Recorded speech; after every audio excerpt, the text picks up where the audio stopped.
समुद्र मंथन माने मनोमंथन, आत्म मंथन, स्वयं का मंथन। अमृत तो उन्हें मिला जिन्होंने स्वयं को मथ लिया है। स्वयं के मंथन के बिना, आत्मनिरीक्षण के बिना, आत्मचिंतन के बिना, स्वयं की जागृति के बिना कभी किसी के हाथ जीवन का अमृत नहीं लगा है। इंद्रियों में जो रस बहता है वो तो क्षणिक है, वो तो कुछ पल भर का है, अधूरा सा है, अपूर्ण है, और वह पूरा कभी होता नहीं, इसलिए अभाव बने रहते हैं। इंद्रियों से कभी पूरा सुख किसी को नहीं मिला। इंद्रियां सुख देती हैं क्षण भर, पल भर, वो बड़ा क्षण भंगुर है, विनाशी है, नश्वर सुख है। क्योंकि इंद्रियां प्राय जहाँ से सुख अर्जन करती हैं, प्राय जहाँ से सुखाशय, सुखाभास के भ्रम में, सुख के स्रोत के निकट जाकर सुख को चखती हैं, वो बड़े क्षणिक हैं।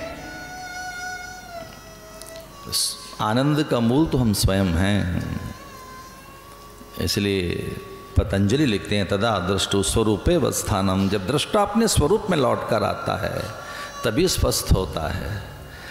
एक स्वस्थता बड़ी चीज है। बिना समाधि के आप स्वस्थ नहीं हो सकते।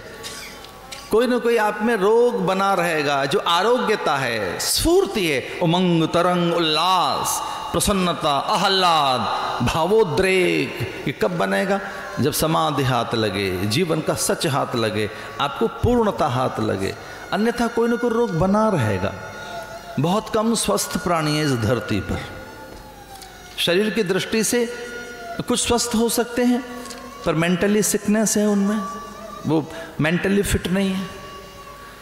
उनमें उत्तेजनाएं, आवेश, अवसादे, चिंताएं, भय, चुप्पी है, पलायने, खिन्नताएं, म्लानताएं, अधूरापन है, अथवा यूं ही बेचैने, क्योंकि बहुत दिन तक याद कर लिया हम दुखी हैं तो दुखी हैं।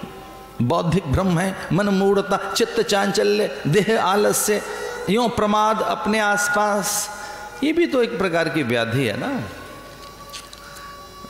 तदा दृष्टु स्वरूपे अवस्थानम, जब दृष्टा को स्वरूप, आत्मस्वरूप की स्मृति होती है, वह अपने आप में, अपने स्वरूप में लौट कर आता है, तब वो स्वस्थ होता है, सुंदर होता है। न केवल स्वस्थ, न केवल सुंदर, परिपूर्णता प्राप्त उसे होती है। परिपूर्णता ये बड़ी चीज है, परिपूर्ण हो जाना।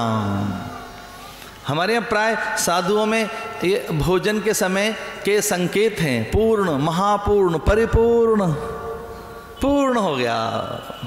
प्राय भोजन में साधु महात्मा कहते हैं पूर्ण, महापूर्ण, परिपूर्ण हो गए, बस बस पूर्ण। परिपूर्णता कब मिलेगी? जब प्रसाद जीवन में आए, भगवदीय कृपा का आपको अनुभव हो, ईशानुभूति हो, भगवदानुभूति हो।